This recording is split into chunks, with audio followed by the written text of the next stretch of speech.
अस्सलाम वालेकुम, आप देख रहे हैं डॉन न्यूज़। मैं का मेज़बान अब्दुल गफ्फार पुरान रिप्ले के एक और एपिसोड के साथ।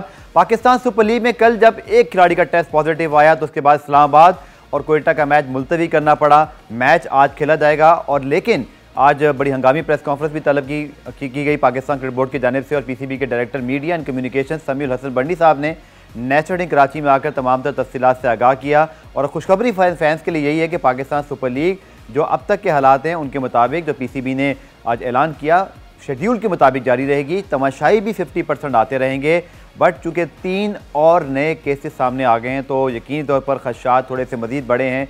अब पाकिस्तान क्रिकेट बोर्ड किस तरह इन मामलों को हैंडल करता है और फिर फ्रेंचाइज के साथ उनकी मीटिंग भी हुई है। कोशिश तो यही की जा रही है क्योंकि हम सब भी यही चाहते हैं, सब हम स्टेक होल्डर हैं, चाहे मीडिया हो, फैंस हो, क्रिकेटर्स हों, इसके साथ पूरी इंडस्ट्री भी कि ये लीग हो, चूँकि सबके मफाद इससे वाबस्ता हैं।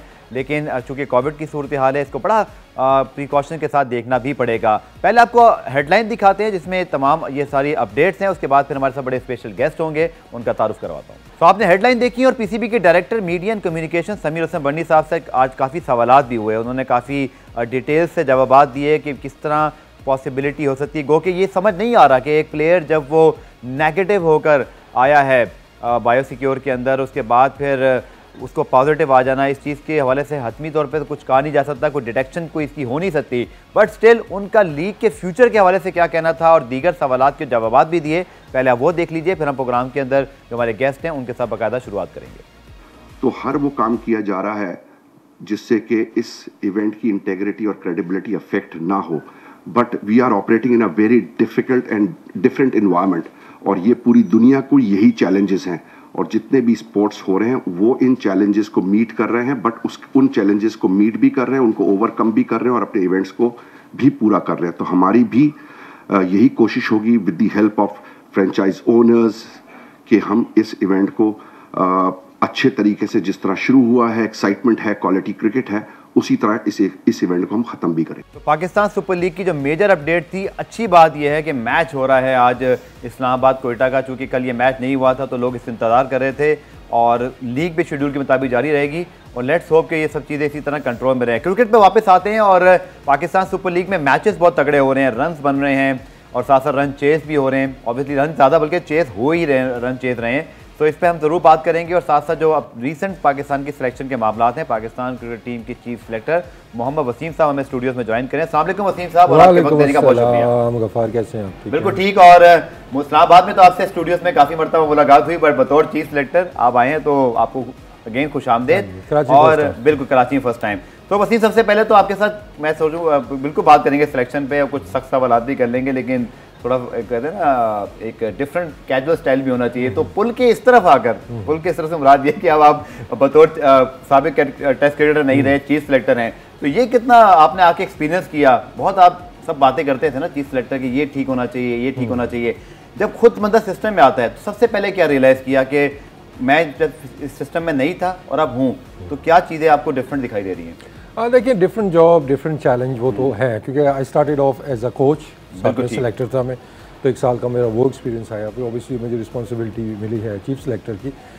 देखिए गफ्फार, वो जो दौर था, आप बाहर बैठ के चीज़ें समटाइम्स ज़्यादा बेहतर तरीके से ऑब्जर्व करते हैं, आपके पास आइडियाज़ होते हैं कि यार ये अगर हम ऐसे कर लें या ऐसे कर, तो वो इन्फॉर्मेशन जब वो आपका जो नॉलेज होता है उस टाइम जो ऑब्जर्वेशन होती हैं डेफिनेटली आपके काम आती हैं। और मेरी कोशिश में जब से आया हूँ तो मैं बातें पहले करता था, जो मेरे आइडियाज़ थे कि इन एरियाज़ पे काम होना चाहिए, तो अभी तक आपको नज़र आया होगा कि उन लाइंस के ऊपर मैं कोशिश कर रहा हूँ कि काम करने की।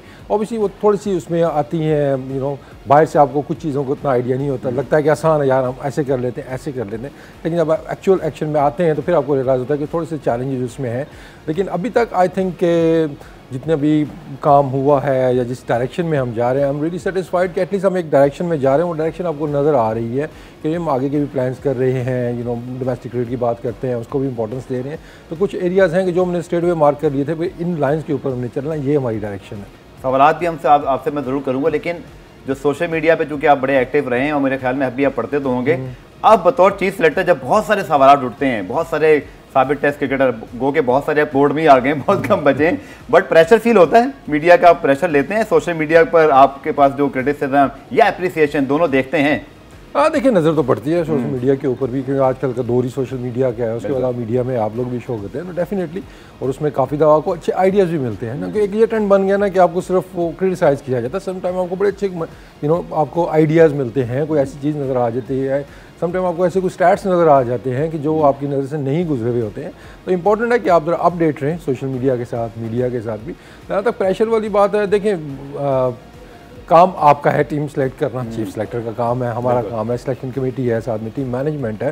तो ये कह देना जी कि किसी प्रेशर पे आके या कुछ ये भी ट्रेंड चला था कि यार ये जो टीम पहली सिलेक्ट हुई है तो ये वो तरह तरह के नाम उसको दिए गए हैं। लैपटॉप का बड़ा नाम आपके साथ है, जो आज हमने रखा नहीं है, इसीलिए रखा, फिर लैपटॉप का जिक्र ना हो जाए। हाँ, कि पॉपुलर टीम बनी है, इस तरह के वो हुए हैं। तो popular team, I don't know क्यों ये टर्म यूज़ की गई थी, लेकिन पॉपुलर रिजल्ट्स तो आए ना उसके। अच्छा, क्या आज आपके पास मौका भी है, क्या आपके जहन में ऐसा कुछ था? क्योंकि ताबिश खान आ गए टीम में, फवाद तो खैर चले टीम में थे लेकिन हमने उन्हें खिला दिया, नुमान खेल गए, इमरान आ गए।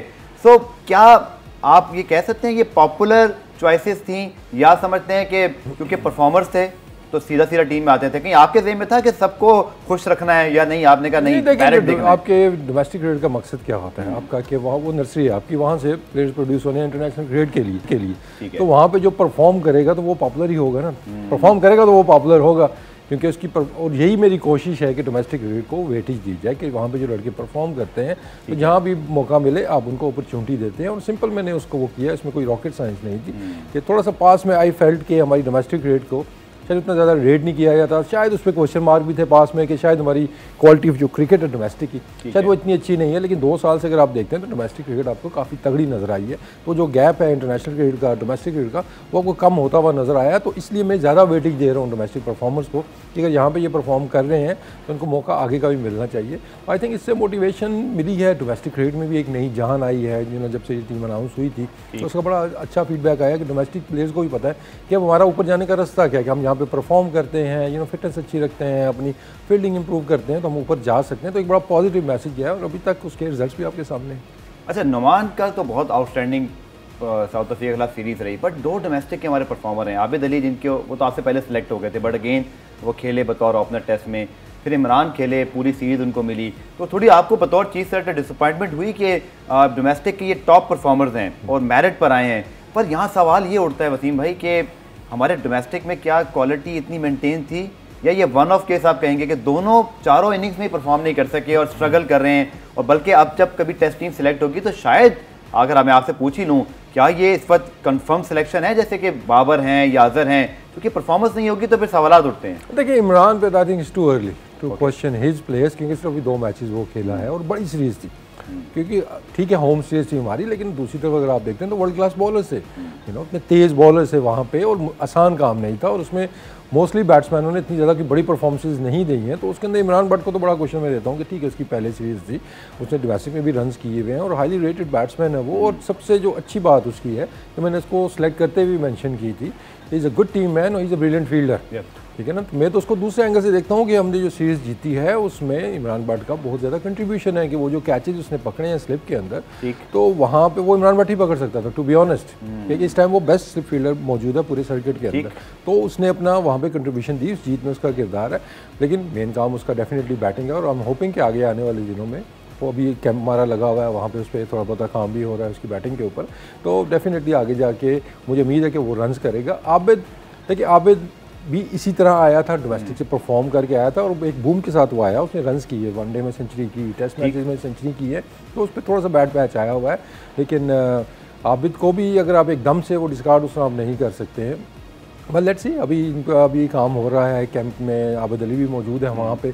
तो अब मैं जो करने की कोशिश कर रहा हूँ कि जो लड़के ड्रॉप हुए हैं या जिनकी फॉर्म अच्छी नहीं है, तो वो NHPC के अंदर वो काम, उनके साथ कोचेस काम कर रहे हैं। इवेंचुअली जब उनकी रिपोर्ट आएगी, हाँ ये इनके मसाइल थे, इन पे कुछ काबू पा लिया इन्होंने, तो वो जो रिपोर्ट होगी उसका भी एक वाइटल रोल होगा सिलेक्शन के अंदर। अच्छा, आपने ओपनर के डिस्कार्ड का जिक्र किया, तो एक सवाल मैंने थोड़ा नीचे रखा था, वो खुद ब खुद ऊपर आ गया। आपका एक स्टेटमेंट बहुत ज़्यादा जो है ना उसको बार बार दोहराया गया, तो मुझे उस स्टेटमेंट की जो है कंफर्मेशन या उसको एक्सप्लेन भी कर देगा। इमामुल हक के हवाले से एक स्टेटमेंट आपका गर्दिश में है कि आपने कहा जी वो लिमिटेड ओवर, अच्छा T20 के प्लेयर ही नहीं है, तो क्या आपने उन्हें डिस्कार्ड कर दिया T20 से? नहीं, मैंने ये नहीं कहा था कि वो T20 के प्लेयर नहीं है या वो फिलहाल हमारा फोकस जहाँ पे वो परफॉर्म कर रहे हैं वो है ओडीआई क्रिकेट 50 ओवर्स में, ठीक है ना। तो हमारा फोकस ओडीआई के लिए आपके ख्याल में वो ठीक है? ओडीआई के लिए उनकी ज़बरदस्त परफॉर्मेंस है, उनकी सेंचुरी है, तो वो उसका है। तो बाकी ये है कि जैसे मैंने पहले कहा कि हम थोड़ा सा जो लैग कर रहे थे टेस्ट क्रिकेट में भी, कि हमारी जो टेस्ट टीम के प्लेयर्स थे वो रेड बॉल बहुत कम खेल रहे थे, ठीक है, कि साल में आपके चंद टेस्ट मैचेस होते हैं और उसके बाद जो डोमेस्टिक क्रिकेट होती है उसका भी पार्ट नहीं बन रहे थे। तो कुछ लड़के जो आपको भी टीम में नज़र नहीं आ रहे हैं, उन्होंने टोटल 4 से 5 मैचेस साल रेड बॉल के खेले हुए। तो हाउ कैन यू एक्सपेक्ट कि एक लड़के ने 4-5 मैच पूरे साल के अंदर खेले हुए हैं तो वो जाके टेस्ट मैचेस में आपको सेंचुरियाँ बना के देगा, डबल सेंचुरियाँ बना के देगा। तो होल आइडिया इज़ कि लड़के डोमेस्टिक खेलें, रेड बॉल के अंदर परफॉर्मेंस दे, ताकि हमें पता हो हाँ भाई ये रेड बॉल खेले, ये इन फॉर्म है, उसके बाद ये आए टीम के अंदर तो रन्स करें आके। तो मैं रूल आउट किसी को नहीं कर रहा, लेकिन अभी का जो मेरा फोकस है वो मैंने चंद प्लेयर्स के बारे में ये बात की थी। ठीक है पुरान, एक ब्रेक शामिल करते हैं, ब्रेक से वापस आकर काफ़ी सवाल आते हैं जो वसीम साहब से पूछने, मिलते हैं इस ब्रेक के बाद।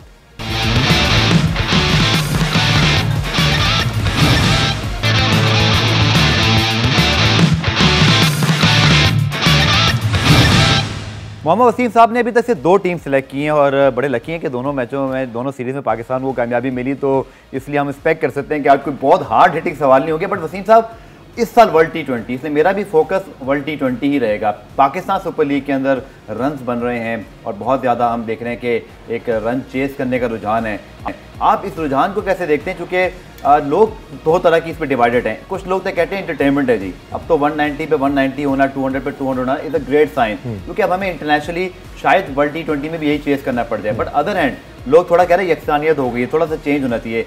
पाकिस्तान क्रिकेट को ये जो पैटर्न चल रहा है चेस वाला, हमारे लड़कों को चेस करने के हवाले से जो अच्छी प्रैक्टिस मेरी है, इसका कोई फ़ायदा होगा या समझते हैं नहीं थोड़ा सा दूसरी तरफ बात चली जाए तो बेहतर है? नहीं, फ़ायदा तो डेफिनेटली देखिए हर चीज़ का होता है, चाहे आप डिफेंड कर रहे हैं चाहे आप डिफेंस कर रहे हैं, कि जब आपको एक प्रैक्टिस आपकी हो रही है ना, तो पास में अगर आप देखते हैं तो चेजिंग में हमारा रिकॉर्ड इतना अच्छा ओवरऑल अगर आप देखते हैं ना, तो एक पाकिस्तान टीम में हमेशा होता है यार चेज़ अच्छा नहीं करते हैं, डिफेंड कर लेते हैं लेकिन चेज़ इतना अच्छा नहीं करते हैं। तो उस चीज़ का एक खुशी है कि अभी जो जीत हो रही है, टीमें जीत रही हैं, उसके अंदर नॉट ओनली कि फॉरेन प्लेयर्स रन्स कर रहे हैं, बल्कि जो पाकिस्तानी बैट्समैन हैं उनकी भी कंट्रीब्यूशन आपको नज़र आ रही है। तो वो डेवलपमेंट उनकी हो रही है कि अंडर प्रेशर 10 की एवरेज चाहिए, 12 की एवरेज चाहिए, समटाइम 15 की एवरेज चाहिए, आखिरी 4 ओवरों में वो चेज़ हो रहे हैं, तो अच्छा साइन है। लेकिन दूसरी तरफ अब जो काम होने वाला है वो बॉलर्स को स्टेप अप करना पड़ेगा, क्योंकि एट टाइम्स आपको लगता है कि यार ये रन शायद यहाँ पे डिफेंड होने चाहिए थे। तो आई एम श्योर कि जो टीम की मैनेजमेंट है, कोचेज़ हैं, कैप्टन है, वो अब प्लान ये बना रहे होंगे कि हमने किस तरीके से इस चीज़ को डिफेंड करना है।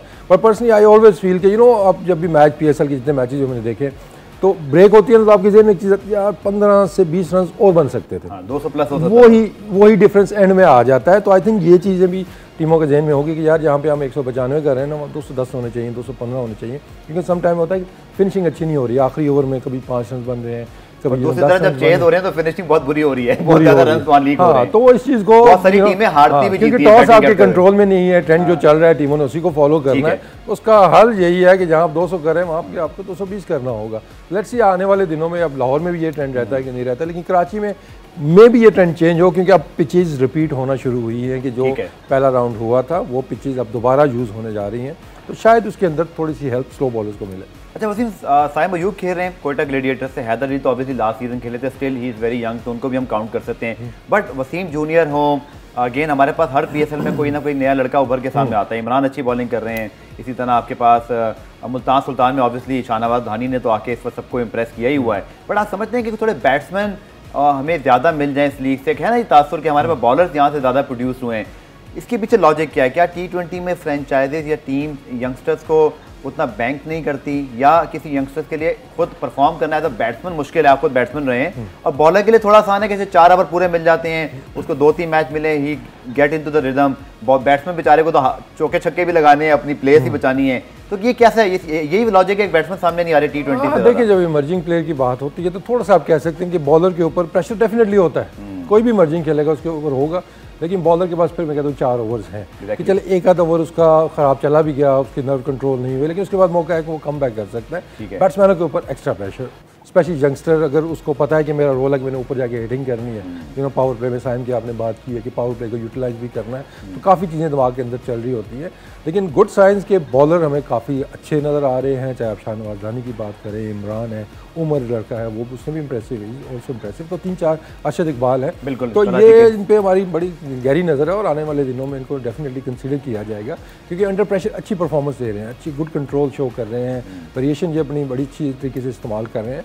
तो आपकी बात बजा है कि थोड़ा सा जो कंसर्न है वो बैटिंग पे ही है, स्पेशली मिडिल ऑर्डर में थोड़ा हमारी पाकिस्तान टीम भी स्ट्रगल कर रही है। तो हमारी गहरी नज़र है कि इस PSL के अंदर मिडिल ऑर्डर में कौन से ऐसे परफॉर्मर हैं जिन पे आगे चल के ज़रा कंसिडर किया जाए उनको। क्योंकि T20 की हम बात कर रहे हैं और स्पेशली बहुत ज़्यादा अगर हम बात करें वसीम, तो हमारे पास टॉप ऑर्डर के अंदर ना सिर्फ पहले से चॉइसेस मौजूद हैं, बल्कि अब तो रिजवान नीचे से उठ के ऊपर आ गए, तो वो एक बड़ी स्ट्रॉन्ग परफॉर्मेंसेज दे चुके हैं। बट बतौर चीफ सिलेक्टर क्या आप फ्लेक्सिबल हैं कि रिजवान की जो परफॉर्मेंसेज हैं he is going to open, वो उनका रोल परमानेंट हो गया है, चूँकि अब इस लीग में एकदम से फ़खर की परफॉर्मेंसेज बहुत ज़बरदस्त हैं।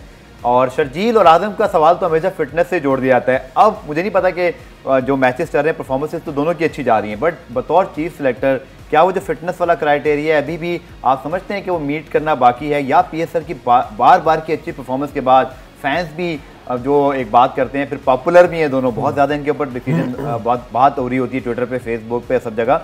तो आप ही क्या राय है, जो हमारा टॉप ऑर्डर में रिजवान आ गए और फिर नीचे का शर्जील और फ़खर रन्स कर रहे हैं, तो कॉम्पिटिशन यहाँ बन रहा है? देखिए थर्ड ओपनर का स्लॉट तो अभी भी अवेलेबल है, अगर आप देखते हैं, अगर आप बाबर और रिजवान को ही रखते हैं साथ में, एक ओपनर आपको और भी चाहिए होगा। कॉम्बिनेशन क्या बनता है आगे चल के आपको थोड़ा उस पर आइडिया हो जाएगा, लेकिन डेफिनेटली एक आध ऑप्शन हमारे पास और होना चाहिए। और जितने भी नाम आपने लिए हैं ये कंसिडरेशन में है, इनकी परफॉर्मेंसेज के ऊपर नज़र है। जो अहम चीज़ है जो आपने बात की है फिटनेस वाली, ठीक है ना, और focus is not only on the fitness. इस पर फिटनेस ठीक है दोनों की, आप सिलेक्ट करेंगे अगर अगली सीरीज़ में?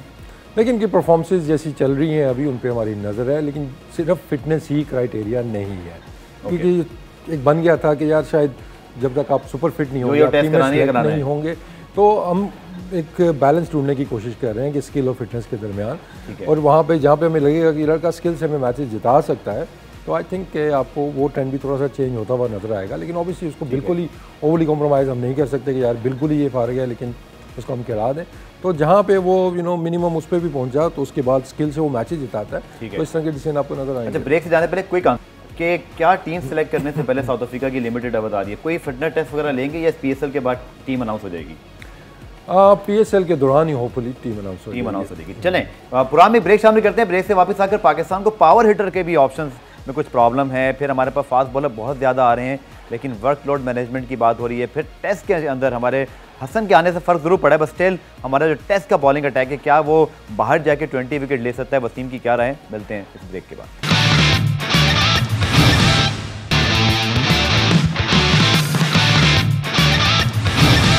पुरान रिप्ले में खुशामदीद। टॉप ऑर्डर के हवाले से तो हमारी बात होगी, लेकिन वसीम सबसे बड़ा कंसर्न जो पाकिस्तान का मुझे याद पड़ा साउथ अफ्रीका सीरीज़, जो सरफराज कप्तान थे, वहाँ भी हमारे 10 ओवर में कोई आउट नहीं और जीते हुए मैच हमने फिनिश नहीं किए। फिनिशर का रोल हमारे T20 में, वनडे दोनों में दिखाई नहीं दे रहा। टेस्ट मैच की जरूरत होती नहीं है। आपको कंसर्न और कोई कैंडिडेट आपको दिखाई दे रहा है? जो कि टॉप ऑर्डर में हफीज़ भी अच्छा खासा कर रहे हैं, हैदर थोड़ा सा नीचे आ गए हैं, बट जो 5, 6, 7 वाले स्लॉट्स हैं, प्रॉब्लम है इसकी? थोड़ा सा कंसर्न तो है। कभी रिसेंट सीरीज़ में भी आपने देखा होगा कि मिडिल ऑर्डर का हमें थोड़ा सा प्रॉब्लम आया है। तो ऑब्वियसली उसमें हफीज़ नहीं थे, हफीज़ वापस आएंगे तो उससे काफ़ी ज़्यादा फ़र्क पड़ेगा। तो क्योंकि उनमें दोनों सलाहियतें हैं कि वो नॉर्मल क्रिकेट भी खेल लेते हैं, पावर हिटिंग भी कर लेते हैं और मैच फिनिश करने की सलाहियत भी मौजूद है, तो उनको आने से काफ़ी फ़र्क पड़ेगा। लेकिन डेफिनेटली ये एरिया कंसर्न है और इसमें जो भी 3-4 नाम, कुछ अभी लड़के खेले भी हैं, कुछ अभी PSL में परफॉर्मेंसेस देख रहे हैं, तो क्योंकि ये चीज़ हमने फाइनलाइज़ करनी है कि हमारे 1 से 2 प्लेयर्स वर्ल्ड कप से पहले हमने किन के ऊपर लॉक कर लेना इन प्लेयर्स को। तो उस पर भी हमारे पास हैं मैचेस, 2-3 सीरीज़ हैं, तो उसमें हम थोड़े से ट्राई आउट करेंगे लड़के, ताकि वर्ल्ड कप के नज़दीक पहुंच के फिर 1 से 2 लड़के जो भी हैं हमारे, फिर हम उनको फोकस करेंगे। एक और रोल जिसमें हमारे पास चॉइसेस बढ़ती जा रही हैं, बट फिट लोग कम हुए हैं। इमाद शादाब तो मौजूद थे, अब जाहिद आ गए। इसके साथ साथ आपके पास दीगर जो ऑप्शन हैं, इवन उस्मान कादिर की परफॉर्मेंस बहुत अच्छी है T20 में। फिर शादाब और इमाद के ऊपर लोग अभी से क्वेश्चन कर रहे हैं। अनफॉर्चुनेटली शादाब अनफिट रहे, लेकिन उनकी बॉलिंग ठीक ठाक, उनको रन्स पड़ गए, बैटिंग वो अच्छी कर रहे हैं, उन्होंने कोशिश भी की है। बतौर चीफ सिलेक्टर क्या वो लेग स्पिनर के तौर पे आपको लगता है कि वो फॉर्म में हैं या वो क्वालिटी है? दूसरा, इमाद वसीम के ऊपर भी सवाल ये उठ रहे हैं कि तो खेले नहीं रिसेंटली, दूसरा अभी एक आध मैच में बॉलिंग नहीं की और लोग भी सवाल कर रहे हैं क्योंकि वो तो कप्तान है, तो बॉलिंग नहीं कर रहे, तो आपका तो काम है, आप तो रोज स्टेडियम में आके वहाँ देख रहे हैं और वहाँ वो बॉलर बॉल ही नहीं कर रहा जिसने इंटरनेशनली सिलेक्ट होना है। आप ही क्या राय दोनों पर, क्योंकि दोनों अच्छा खासे खेलते आ रहे थे, उस्मान और जाहिद की सिलेक्शन जो पीछे के पीछे प्लेयर होता है, तो फिर आप लोगों के ऊपर भी प्रेशर है कि वो आप परफॉर्म कर चुके हैं दोनों। देखिए शादाब तो प्रूवन एक मैच विनर आपका पास में रहा है, उसने बड़े मैचेस पाकिस्तान को जिताए हैं अपनी बॉलिंग से भी। डेफिनेटली वो एक डिफरेंट पैकेज है कि वो साथ में बैटिंग भी कर लेता है, is a brilliant fielder also. थोड़ा सा बॉलिंग फॉर्म कंसर्न है, लेकिन अभी काफ़ी मैचेस हैं PSL के भी, और इंजरी से वापस आए हैं, तो थोड़ा सा आई थिंक उनको टाइम लगेगा कि अपनी वो फॉर्म गेन करें बॉलिंग के अंदर। लेकिन अच्छी चीज़ फिर वही जैसे आपने कहा है कि हमारे पास ऑप्शंस मौजूद हैं कि उस्मान कादर जितने भी मैचेस खेला है, is been very impressive. Zahid का डेब्यू हो वो आपके सामने है, तो ऑप्शंस हमारे पास मौजूद हैं। जहाँ तक इमाद की बात है, आई थिंक वो शायद लेफ्ट हैंड बैट्समैन का शायद उन्होंने स्टेटमेंट भी कोई दी थी कि लेफ्ट हैंड बैट्समैन थे, इस वजह से उन्होंने शायद बॉलिंग नहीं की है। लेफ्ट हैंड बैट्समैन अगर इंटरनेशनल क्रिकेट में आ गए तो क्या वो कप्तान, मतलब ऑब्वियसली मना तो नहीं कर सकते, बट क्या कप्तान उनको नहीं बॉलिंग कराएगा? देखिए T20 एक तो और अच्छे सारे हिटर तो मिलर अभी आ गए, पेशावर दलमी में हैं, रदरफोर्ड आपके सामने मैचेस जितवा रहे हैं, तो लेफ्ट हैंडर तो दुनिया में बहुत हैं। एक ज़माने में हमें माइकल हसी ने बहुत मारा था। देखिए आपने एक चीज़ देखी होगी कि मैं स्पेशली T20 की जब बात होती है ना, तो काफ़ी ज़्यादा इसमें टेक्नोलॉजी का यूज़ होता है, स्टैट्स काफ़ी ज़्यादा इंपॉर्टेंट होते हैं। तो डेफिनेटली जब भी सिलेक्शन होगी तो ये चीज़ें भी कंसिडर की जाएंगी कि अगेंस्ट द लेफ्ट हैंडर्स कौन सा बॉलर अच्छा है, कौन सा नहीं अच्छा है, तो ये चीज़ें आगे चल के काम आएगी कि ये हमारा डेटा के अंदर ये चीज़ें आ रही हैं। तो लेट्स सी, लेकिन आई थिंक वो 1 आउट गेम ऐसा था जिसमें हुआ है, तो आगे चल के देखते हैं क्या स्ट्रेटजी बनती है उनकी। चलें, आपने जो बात की डेटा की वसीम, ऑब्वियसली लैपटॉप के साथ जब आप बैठकर प्रेस कॉन्फ्रेंस कर रहे थे, मैं तो खैर इसको पॉजिटिव लेता हूँ, चलें हमारे पास एक नई चीज़ तो आई, एटलीस्ट बता रहा है चीफ सेलेक्टर की क्या है क्या नहीं।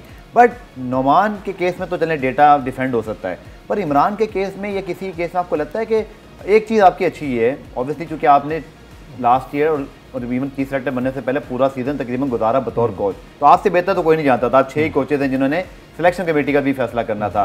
पर आपको लगता है कि कहीं ना कहीं स्टैट्स भी धोखा दे जाते हैं, अच्छा खासा टॉप परफॉर्मर इंटरनेशनल मटीरियल नहीं निकलता, और इमरान की जो मिसाल है, क्या इससे आपको लगता है कि यहाँ एक लर्निंग है आपके लिए या हमारे सिस्टम के लिए कि ये थोड़ा सा हम उन लड़कों को भी चांस देके देखें जो शायद परफॉर्मर अच्छे ना हो पर टेम्परामेंट तगड़ा हो, ऐसे कोई आपको कैंडिडेट दिखाई दिए? स्टैट्स की बात है जहाँ तक ना, stats is not the only criteria, और आपको सिलेक्शन के अंदर भी नजर आया। डेफिनेटली आप परफॉर्मर्स को आप अहमियत देते हैं, लेकिन साथ साथ आपको पोटेंशियल भी देखना होता है, बाकी चीज़ें भी आपको देखनी होती हैं। इमरान पे फिर मैं कहूँगा इमरान बट के इट्स टू अर्ली, ठीक है, कभी सिर्फ 2 मैचेस वो खेला है अंडर प्रेशर, मतलब काफ़ी बड़ी सीरीज थी, तो अभी से उसको जज करना, मैं तो अभी स्टिल आई वेरी पॉजिटिव कि इमरान आगे चल के परफॉर्म करेगा, तो उस पर मैं it's too early to comment. बाकी जहाँ तक परफॉर्मेंस की बात है, देखें जो लड़का परफॉर्म करके आता है तो ऑब्वियसली उसके अंदर एबिलिटीज़ होती हैं। अब देखें आपको सारे परफॉर्मर्स उसका नज़र नहीं आ रहे, अब बात आ जाती है कि कौन से स्लॉट्स अवेलेबल हैं टीम के अंदर, ओपनर चाहिए, कौन सी स्लॉट खाली है वहाँ पे, तो उस हिसाब से भी आपने प्लेयर उठाना है, क्योंकि ये मैं नहीं कि 6 नंबर का बैट्समैन उठा के नंबर 3 के लिए पाकिस्तान टीम में मैं सेलेक्ट कर दूँगा, ऐसा आपको नज़र नहीं आएगा। अगर वहाँ पर नंबर 3 का बैट्समैन चाहिए तो नंबर 3 पे जिसका एक्सपीरियंस है, जिसने परफॉर्म किया, आपको वही प्लेयर नज़र आएगा।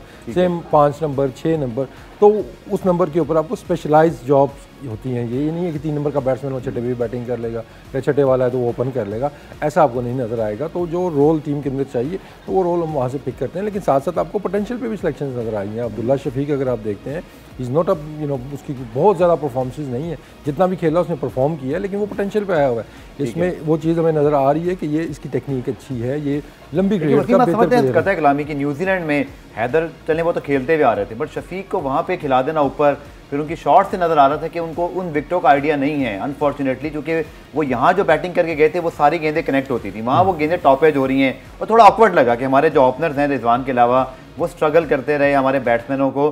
तो आपको लगता है कि थोड़ा सा ये भी माइंड में होना चाहिए? अब अब्दुल्ला शफीक अगर आप नहीं खेले, एक बात कह रहा हूँ, थोड़ी ज़्यादती नहीं हो जाएगी कि न्यूजीलैंड में डेब्यू हुआ था, जिसका पाकिस्तान में डेब्यू हुआ, उसके पास तो एडवांटेज है, लेकिन उसका तल्लक उसकी उस परफॉर्मेंस से न्यूजीलैंड वाली से नहीं है, क्योंकि हमने जो आइडेंटिफाई किया है कि is more suitable for 50 overs या फिर टेस्ट क्रिकेट के लिए, तो T20 के लिए हमारे पास बेहतर ऑप्शंस मौजूद हैं। तो T20 में इसलिए अब्दुल्ला कंसिडर नहीं हो रहे हैं, वो लॉन्गर वर्जन के लिए, लॉन्गर फॉर्मेट के लिए कंसिडर होंगे। तो ये चीज़ें आपने आइडेंटिफाई करनी होती है, तो असल काम आपका यही होता है कि कौन सा प्लेयर किस रोल के लिए किस फॉर्मेट में पाकिस्तान को मैचेस जिता सकता है। तो हमारा फोकस इन चीज़ों के ऊपर है। तो पास में वो T20 खेला, लेकिन अब मेरा ख्याल ये है कि वो T20 के लिए सूटेबल प्लेयर नहीं है, नॉट एट द मोमेंट, तो इसलिए उसको भी T20 में कंसिडर नहीं किया जाए। ठीक है, पुराने ब्रेक शामिल करते हैं। आखिर हिस्से में आके ना सिर्फ फास्ट बॉलर्स की बात करेंगे, ट्विटर और फेसबुक के जरिए फैंस के क्वेश्चन है सबतीन के लिए प्रोग्राम में, वो भी शामिल करेंगे। मिलते हैं इस ब्रेक के बाद।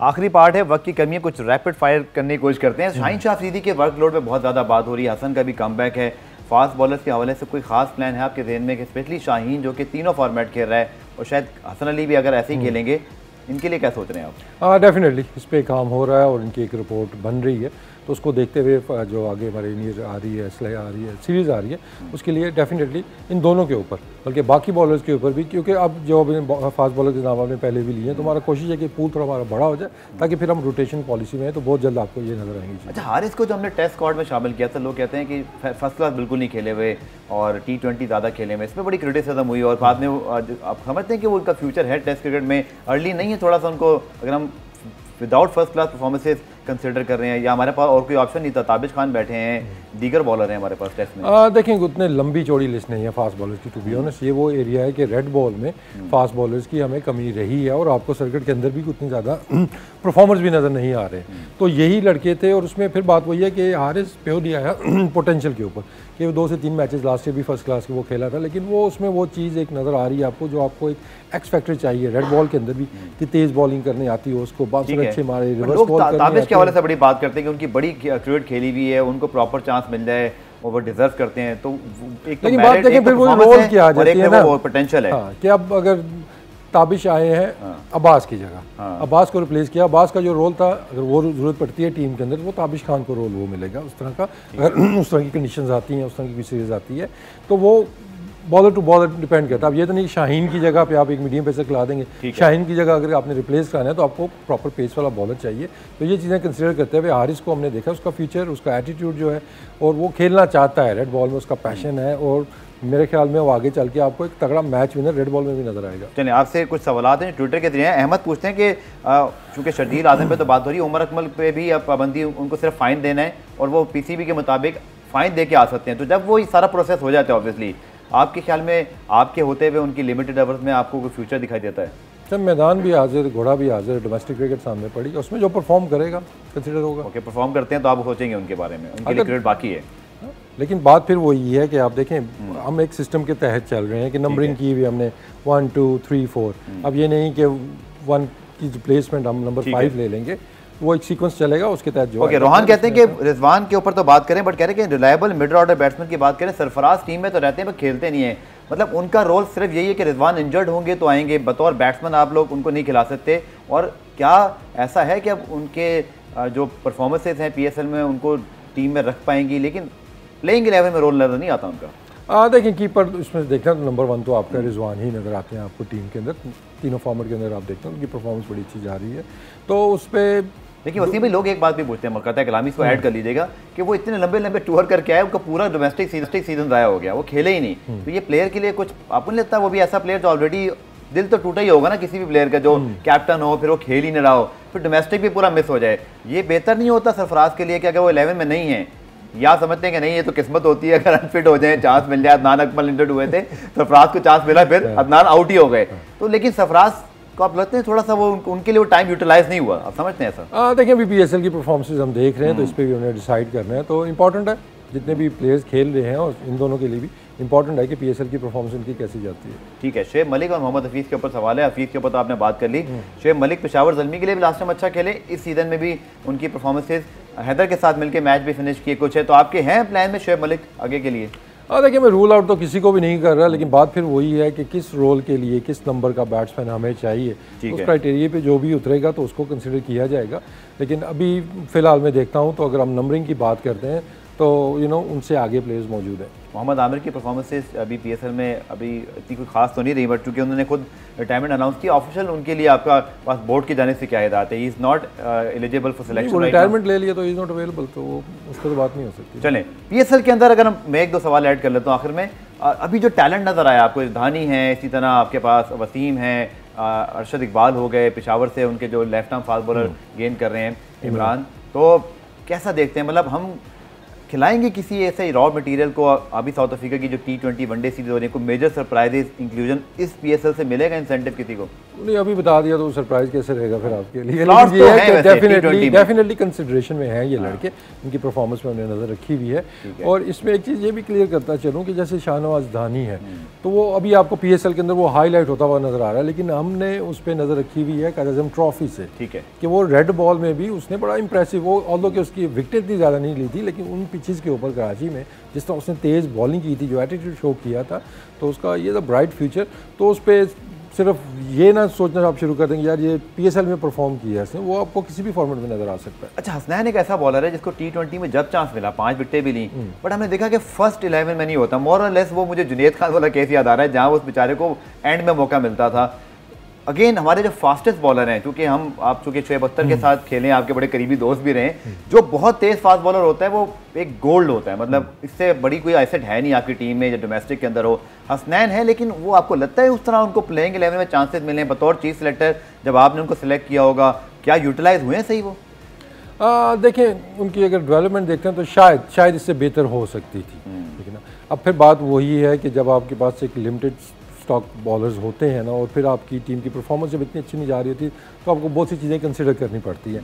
तो ऑब्वियसली माशाल्लाह अच्छा टीम खेल रही है, अभी आप सीरीज़ भी जीते हुए हैं, और उसके साथ साथ वर्कलोड की जो मैनेजमेंट है उसका भी थोड़ा सा अब नज़र आ रहा है कि हमें वो करनी होगी। तो अब आपको इन लड़कों को ज़्यादा मौके मिलते हुए नज़र आएंगे, तो आपको ज़्यादा नज़र आएंगे आप हसनैन खेलते हुए होपफुली।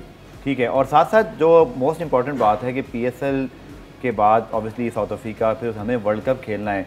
सो इस PSL को आप जो भी नौजवान प्लेयर्स जो खेल रहे हैं PSL, या अभी ऑब्वियसली आपका अगर प्रोग्राम देख रहे हो, तो ये गारंटी देते हैं कि परफॉर्मर जो है उसको जगह मिलेगी। लेकिन फिर लोग एक सवाल थोड़ा उठाते हैं, मुझे याद है शादाब PSL की परफॉर्मेंस में वेस्ट इंडीज़ में टेस्ट खेल गए थे, तो लोग ये बात करते हैं कि यार हम लोग PSL के परफॉर्मर को कुछ ज़्यादा तो नहीं वैल्यू दे देते, और हमारा जो डोमेस्टिक का परफॉर्मर है वो कहीं पीछे रह जाता है नेशनल T20 का।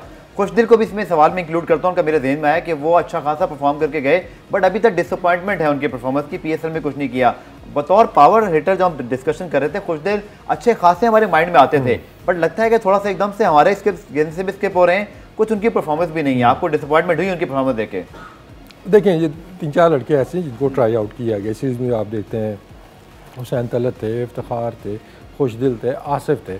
तो ऑब्वियसली अभी तो उनको मौके मिल रहे हैं, लेकिन आगे चल के इसमें से 1 या 2 लड़के ही रहेंगे, क्योंकि बेंच पे और भी इस तरह के प्लेयर्स बैठे हैं जो कि मौके के मुंतज़िर हैं। तो होपफुली आगे चल के PSL के अंदर भी परफॉर्मेंसेस कुछ नज़र आती हैं, तो आगे सिलेक्शन में थोड़ी सी आसानी हो जाएगी कि आपका बेहतर परफॉर्मर कौन है इसमें। लेकिन एक चीज़ तो तय है कि T20 की परफॉर्मेंस पे आपको T20 टीम में ही जगह मिलेगी। तो ये अगर आपको इस तरह की शिकायत पास में रही है, that I can guarantee you कि फॉर्मेट वाइज ही आपको सिलेक्शन नज़र आएगी। ये नहीं कि T20 का आपको उठा के किसी ने आपको खिला देंगे आप टेस्ट मैचेस। इसलिए शाहनवाज धानी का मैंने आपको हिंट दिया है कि he is not only A T20 bowler, उसने इंप्रेस किया हुआ है हमें रेड बॉल के अंदर भी।